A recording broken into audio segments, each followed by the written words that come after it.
Guntur collectorate కార్యాలయం వద్ద మంగళవారం ప్రోగ్రెసివ్ రికగ్నైజ్డ్ టీచర్స్ యూనియన్ ధర్నా కార్యక్రమాన్ని నిర్వహించింది. ఉపాధ్యాయుల దీర్ఘకాలిక సమస్యల్ని పరిష్కరించాలని కోరుతూ ఈ ధర్నా నిర్వహించారు. ఎన్జీఓ అసోసియేషన్ గుంటూరు జిల్లా అధ్యక్షులు ఘంటసాల శ్రీనివాసరావు ధర్నాకు సంఘీభావం తెలిపారు. ఇందులో భాగంగా శ్రీనివాసరావుతో పాటు పీఆర్టీయూ జిల్లా అధ్యక్షులు జీవీఎస్ రామకృష్ణ మాట్లాడారు.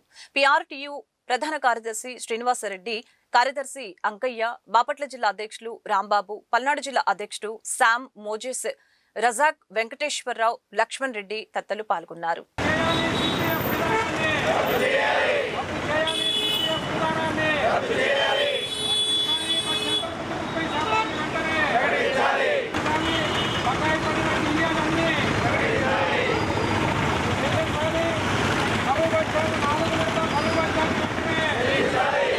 పీఆర్టీఏపీ రాష్ట్ర సంఘం ఇచ్చినటువంటి పిలుపు మేరకు ఈరోజు గుంటూరు జిల్లాలో అన్ని జిల్లా కేంద్రాల ఎదుటగా అసోసియేషన్ తరపున ధర్నా శిబిరాలు ఏర్పాటు చేయడం జరిగింది.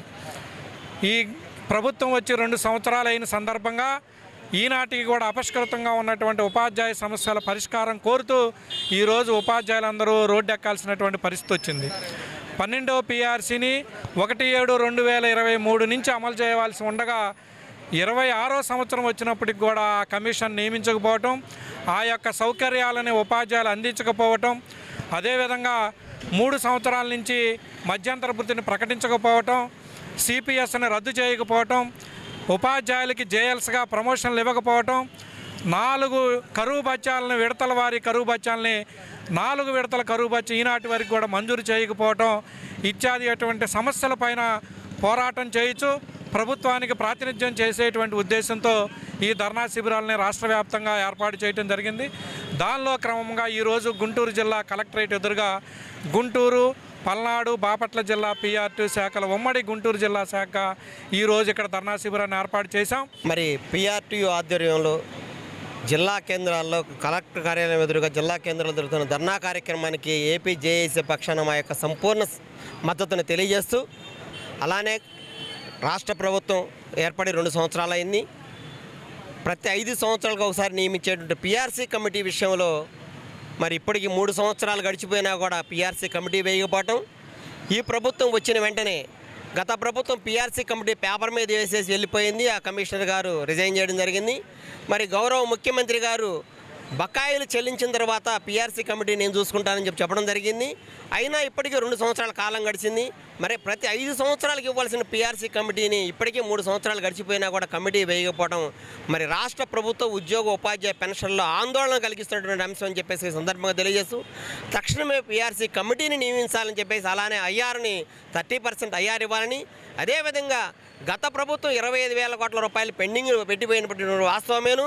మీరు ప్రతిపక్షంలో ఉన్నప్పుడు నేను ప్రభుత్వ అధికారంలో రాగానే మీకు చెల్లించవలసిన బకాయిలన్నీ కూడా తక్షణమే చెల్లిస్తాను, మీకు రావాల్సినటువంటి ఐఆర్ కానీ పీఆర్సీ కమిటీ కానీ డిఏలు కానీ ఏవి కూడా పెండింగ్ ఉంచనని చెప్పినటువంటి మీరు ఈరోజు అధికారంలోకి వచ్చిన తర్వాత మరి ఆ మాటను మారుస్తూ 6 నెలలకు ఒకసారి ఇచ్చేటువంటి కరువు భత్యం ఇప్పటికి మీరు వచ్చి 24 నెలలు, 24 నెలల్లో మీకు ఆక్సిజన్ తీసుకోవడానికి 6 నెలల్లో 1 సంవత్సరం టైం తీసుకోండి. మరి అలా అయినా 1 డిఏ మాత్రం ఇప్పటికి మీరు చెల్లించింది. కనీసం 2 నుంచి 3 డిఏలు చెల్లించాల్సిన పరిస్థితి. మరి తక్షణమే ఆ డిఏలు చెల్లించాలని, మరి గత 31 మార్చి 31 తారీఖుల్లో మరి పెన్షనర్కి రావాల్సిన పెన్షనర్స్కి కానీ మరి సర్వీసులో ఉన్న ఉద్యోగ ఉపాధ్యాయులందరికీ కూడా 7,238 కోట్ల రూపాయలు రిలీజ్ చేసినందుకు ఈ సందర్భంగా గౌరవ ముఖ్యమంత్రి గారికి, ఫైనాన్స్ మినిస్టర్కి, ఫైనాన్స్ అధికారులు కూడా ధన్యవాదాలు తెలియజేసుకుంటూ, అదేవిధంగా టీచర్స్కి సర్వీస్ రూల్స్, మరి ఆ సర్వీస్ రూల్స్ను మార్చాలని చెప్పేసి టెట్ మరి ఉపాధ్యాయులు టెట్లో క్వాలిఫై అయితేనే మరి వాళ్ళు ఉపాధ్యాయులు అని చెప్పేసి సుప్రీంకోర్టు మధ్య తీర్పు ఇవ్వడం జరిగింది. మరి ఉపాధ్యాయులు అన్నటువంటి వాళ్ళు మరి డిఎస్సి మళ్ళీ బీఈడి చదివే వాళ్ళు డిఎస్సి టెస్ట్ రాసే వస్తారు. మళ్ళీ టెట్ అని చెప్పేసి మరి ఆ పెట్టడం అనేది మరి నిబంధనలకు విరుద్ధం. మరి ఆ రోజుల్లో మరి సర్వీస్ రూల్స్ ఏ విధంగా ఉన్నదో మరి తెలియని పరిస్థితి.